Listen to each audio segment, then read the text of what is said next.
Hello, my name is Jerron, and I'm the founder of Critical Hustle Lifestyle brand and co-creator of Real One Wednesdays. Real One Wednesdays is a talk show for men about the conversations we won't have privately, but we're going to have them publicly. Shot at Made Men Galleria, I asked Eric this question: when did money become important to you? Mama proud saying way to go, and I ain't saying we the greatest though. I'm just saying God made us so. When I'm steady trying to find a way to grow. What you want, we was on a day ago, and I do not know what they hating for. Maybe cause they ain't used to working, and I ain't really into saving low. You had a chance, you ain't play your role, and I ain't got the kind of patience for anybody not chasing goals. Anybody trying to take it slow. It's all fam, no face, all gas, no brakes. We know the plot so well, and people swear to God it was Groundhog's Day. Deep enough we could drown y'all way. I'll never be around y'all way. I ain't tryna down y'all play. I just pray that you found y'all way. See what I said? Granted, I'm probably the youngest person in the room. I'm 25. I understood that you can't do nothing in America without credit. You can't buy a house. You can't buy a car. You can't, like I said, do anything. So from that perspective, I was like, how do I achieve that? And it's not many people my age that talk about the topic of credit. And if they are talking about it, they're talking about how bad it is or how they're trying to get it better. Yep. And so since I want to say, leaving high school, I was trying to figure out myself, as we do after high school, trying to figure out what's for me. I knew in the back of my head I wanted to be a barber, but I never pursued it. So I have an uncle, a family member of mine that paid for some of my classes in college for HCC. He's like, hey, go study RN. They're guaranteed to pay you really well, and you can travel anywhere in the world and still have a job. And I was like, well, that's a pretty good point. I'll give it a shot. I took some classes, and I was like, nah, this ain't gonna work. I'm not feeling the passion with this nursing stuff. And I'm like, nah, I'm gonna go find a full-time job.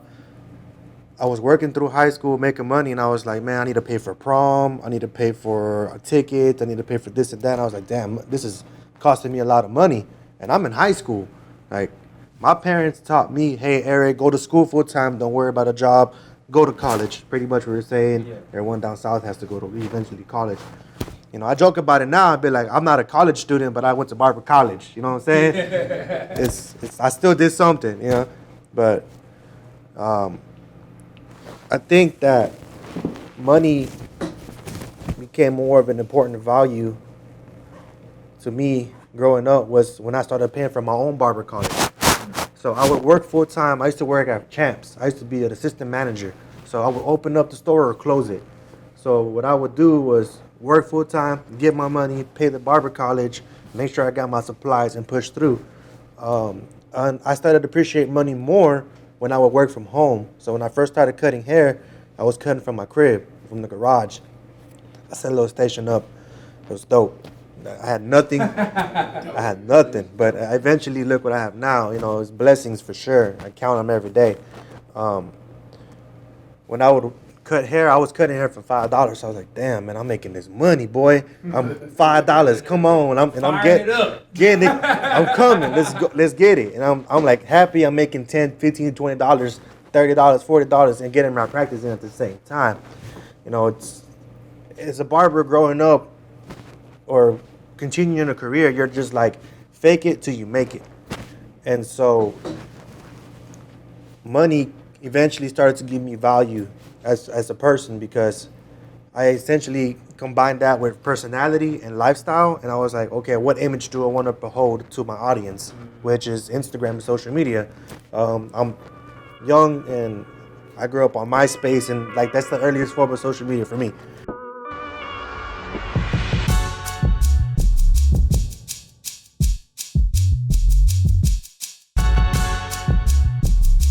So I just want to say that those moments exist in your life, and I still go through them now where you be like, oh, it's all different now. I'm in a different place. So I try to remind my friends, yeah, your life is different. No matter what, you'll never forget where you came from, or you might be trying to, but there are moments in life that you're doing something that literally was not believable to you at any point before, which kind of leads me into the idea of how background plays a part in your growth and your process there, Money, in Sir my Curtis. world, yeah, my world was, it was unique, just like all of ours. But my world was in the house, no daddy in the house, all females. I got 3 sisters, so it's 4 females and 1 male. So you got to keep the toilet seat down. You know what I'm talking about? So in my world, we were very, even though I was raised that anybody can do anything, there still were super roles. So my job was to take out the trash and handle everything outside. Their job was to handle everything on inside, right? And I'm picking up heavy stuff and I'm opening stuff and stuff like that. So in my head, my main job is to provide and protect. Those are my 2 main jobs, even from a youngster. So I grew up around older men. So I act like them. I was the man of the house. So if I came to your house as a kid and your daddy was there, I wasn't like you. I was like him. You see what I'm saying? Yeah. And so I had some partners who had daddies, and I would approach them like that. Like I would come to them like, I'm you. Even though I'm not paying the rent and the mortgage and stuff like that, but I'm like, I'm responsible. Yeah. See, my friend, he wasn't responsible the way that I was. See, I had to be at house at a certain time. It wasn't no such thing as like you cannot take out the trash. You cannot. I was the man of the house. Yeah. If I don't take out the trash shouldn't go out. You see what I'm saying? It was I had a very high levels of responsibility. So my job as a youngster all the way to a grown up is you need to make your own money to take care of yourself. Because your mama not going to be able to do it. There's nobody to fall back on. Your job is to build a kingdom for the people that you're going to bring to the world one day.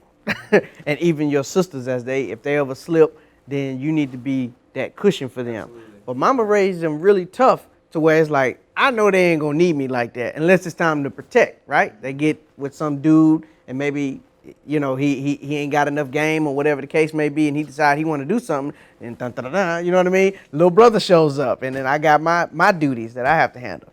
But that's pretty much the gist of my responsibilities. It was like, you a man even at this age.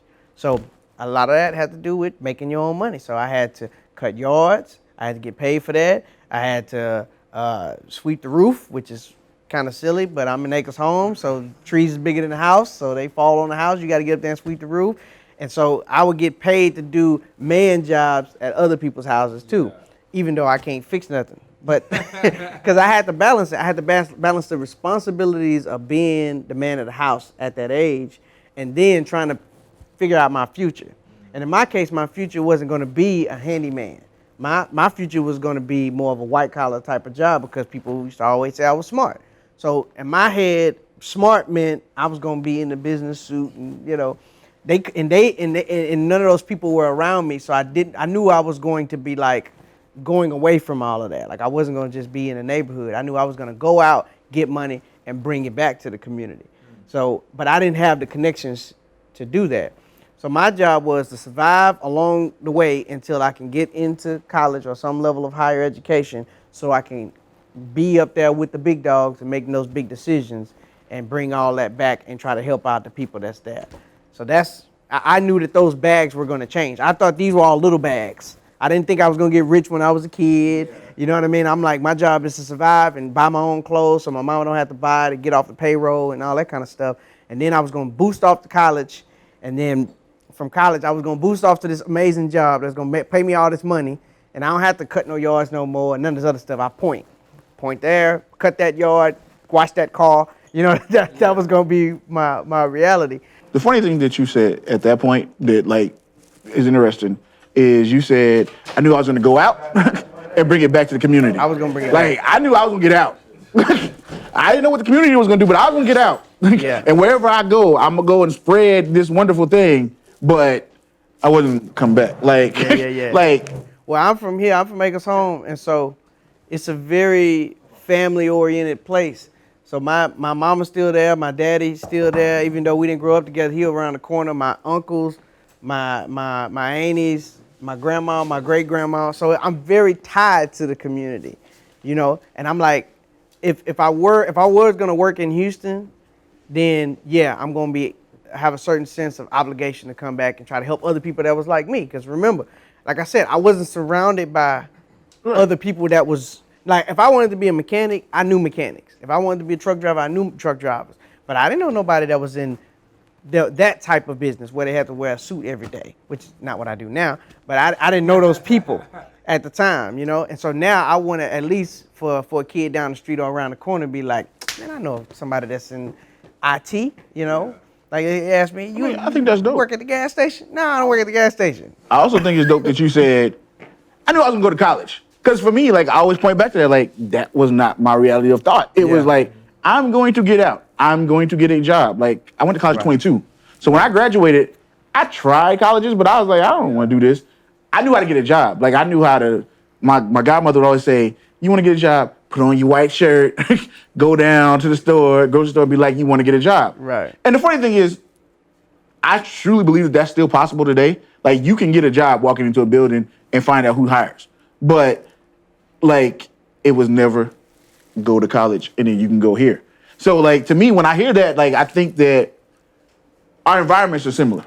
Because again, growing up, I didn't see anybody that was going off to the big buildings downtown. Right. But like you knew somebody went there, but you knew that there was a path to get there. Yeah. And I knew that there was a step that you had to take in order to get there. Now your family can. Now my job is to survive. We talked about the gang culture earlier, so I have to live. Right. Right. I have to survive up until 18 years old, so I can actually get into the building. But I'm like, once I get into the building, I'm smart. So I'm a clown, right? You're gonna give me the test. I'm gonna beat it. I'm gonna find the people that need to be found, and then the jobs are gonna come to the college, and they're gonna say this guy's amazing. Like that was in my head. But my job is to survive up to that point, and that's a very complex task. You know what I'm saying? Yeah, but to what I was saying earlier, like that's the hustle part to me. Yeah. Like my thing was always like, if I get the opportunity, If you give me the opportunity, I'm gone. I'm like, dunking on it. All you gotta do is just show me a crack in the door. Exactly. I'm gonna take it and run with it. No matter what it is. If I had chose to sell drugs, I knew that I was Scarface. Like if that was the like, because my thing is, what people don't. No, but I'm saying what people don't think about is like, a lot of what it is your will to win. Like, how bad do you really want to win to change whatever it is you want to change?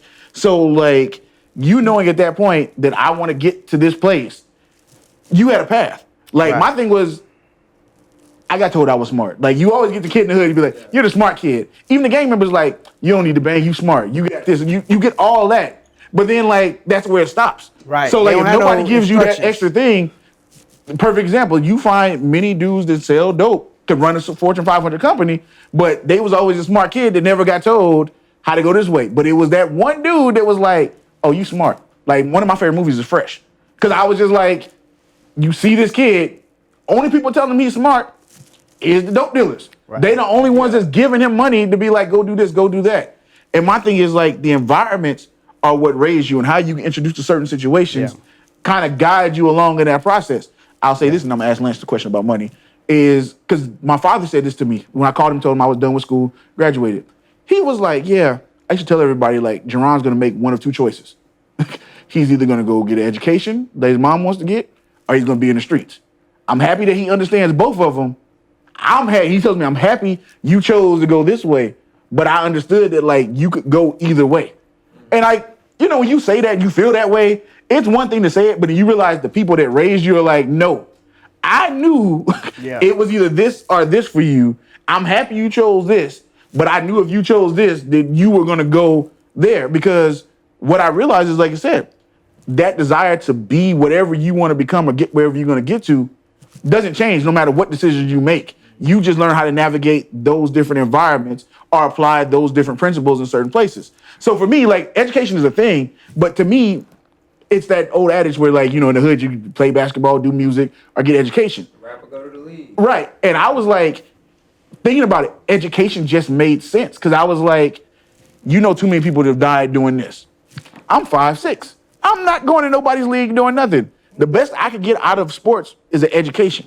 That's literally it. So if that opportunity doesn't come, what choices are you gonna make?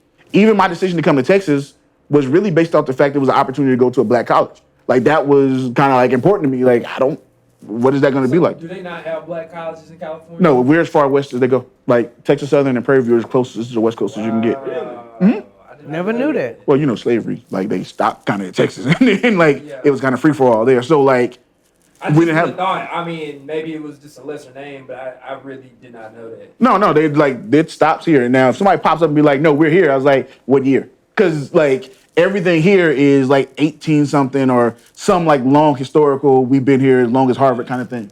So in California, like you have like the Black Panthers, like the fallout of that. So you have like Leimert Park area where you have like affluent Black neighborhoods and a lot of like cultural like we're Black people because they still had the 60s and the watch riots and things like that. But like as a kid, different world. Like that's pretty much what we saw. Like this is it. Like I want to order. They start bringing back those. Remember? I don't know. Well, none of y'all old enough to remember these, but they used to have like the Black college like stuff you see in the old Fresh Prince, where it'd be like Morehouse or Southern.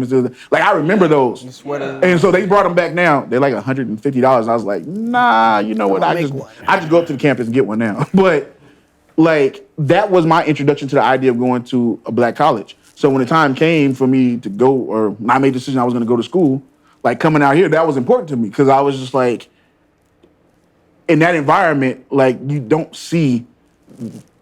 really see educated Black people. Like I don't want to say it in that bad way, but like down south, what I've seen is people raise their kids to go to college. We get asked, where are you going to go to school? And it stops. Like it's go get a good job. It's because California costs more, like, but we're not told go to college. Like I told people I wanted to go to Stanford as a kid. Got asked that all the way. Where you want to go? Stanford, USC. I'm saying all these different things, but nobody told me about a FAFSA. Nobody told me how to do it and stuff. Gave you tangible steps. Yeah. How can you make this vision or this dream actually happen? Yeah, like only thing we get is if you want to go to college and you can't get in, apply, you go to JC, to El Camino or something like that. And for us, it was like, I don't want to go to high school part 2. Like nobody's giving you any kind of direction to go there. Dang. So like, when I moved here and you start meeting people, the tow truck driver has a degree. This person has a degree. People like, and getting a degree is very important down south, which didn't like. So when I came here, that was the culture shock for me. It was just like, well, this is great. College was an assumed next step after high school. Yeah, like for us, it was like get a job and survive. Like, I think for me, background, even with education, to me, education was a hustle. Like not even like not joking around. Like it wasn't to be smart. It wasn't to do all this. It was like, all right, if I get a job here, it means I'm gonna make this much money. Whatever I do with this money here becomes this, and I can make this money here and go on from there. Like I just finished getting my master's, and like my wife is a teacher. She's all about A's. She is 100% about A's. I am past the grad. Like I was like, whatever it takes to graduate is what I know because my working experience, like before I even like the process became like, hey, you're smart, but when you got your degree, oh, you were that much smarter. Now you're validated.